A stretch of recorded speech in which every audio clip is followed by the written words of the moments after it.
রাজ্যে নাবালিকা খুন ও ধর্ষণের অভিযোগকে ঘিরে ফের উত্তপ্ত রাজনৈতিক মহল। দক্ষিণ চব্বিশ পরগনার বারুইপুরের ঘটনায় অভিযুক্তদের দৃষ্টান্তমূলক শাস্তির দাবিতে এবার পথে নামলেন পূর্ব বর্ধমানের জামালপুরের বাসিন্দারা। দক্ষিণ চব্বিশ পরগনার বারুইপুরে এক নাবালিকার মৃত্যু ঘিরে চাঞ্চল্য ছড়িয়েছে রাজ্য জুড়ে। অভিযোগ, শারীরিক নির্যাতনের পর শ্বাসরোধ করে খুন করা হয় ওই নাবালিকাকে এবং পরে দেহ একটি পুকুরে ফেলে দেওয়া হয়। এই ঘটনায় মূল অভিযুক্ত সহ মোট ৩ জনকে গ্রেপ্তার করেছে পুলিশ। ঘটনার তদন্তে বিশেষ তদন্তকারী দল বা সিট গঠন করা হয়েছে। রাজ্যের মুখ্যমন্ত্রী শুভেন্দু অধিকারী দোষীদের বিরুদ্ধে কঠোরতম আইনি ব্যবস্থা নেওয়ার আশ্বাস দিয়েছেন। এদিকে এই ঘটনার প্রতিবাদে পূর্ব বর্ধমানের জামালপুরের চক্ষুঞ্জাদি এলাকায় রাস্তায় নামেন স্থানীয় বাসিন্দারা।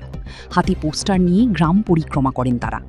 প্রতিবাদীদের একটাই দাবি, বারুইপুরের ঘটনায় জড়িত প্রত্যেক অভিযুক্তের দ্রুত বিচার এবং দৃষ্টান্তমূলক শাস্তি নিশ্চিত করতে হবে। আমরা আজকে সকল গ্রামবাসী মিলে একটি র্যালি করলাম চক্ষুঞ্জাদি গ্রামে। কাল যে ঘটনাটি ঘটেছে বারুইপুরে, এক নাবালিকাকে গণধর্ষণ করে তাকে বিভিন্নভাবে অত্যাচার করে তাকে খুন করা হয়েছে।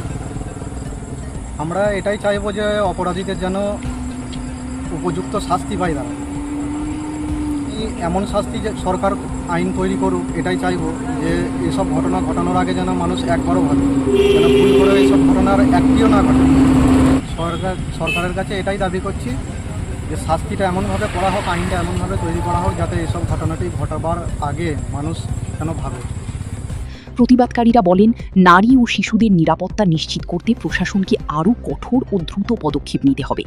পাশাপাশি এলাকায় যাতে কোনো অপ্রীতিকর পরিস্থিতির সৃষ্টি না হয় সেদিকেও প্রশাসনের নজরদারির দাবি জানানো হয়েছে। বারুইপুরের ঘটনাকে কেন্দ্র করে রাজ্যের বিভিন্ন প্রান্তে প্রতিবাদের সুর ক্রমশ জোরালো হচ্ছে। আপনারা দেখছেন হচ্ছেটা কি? দেখতে থাকুন, আমাদের পছন্দ ও শেয়ার করুন।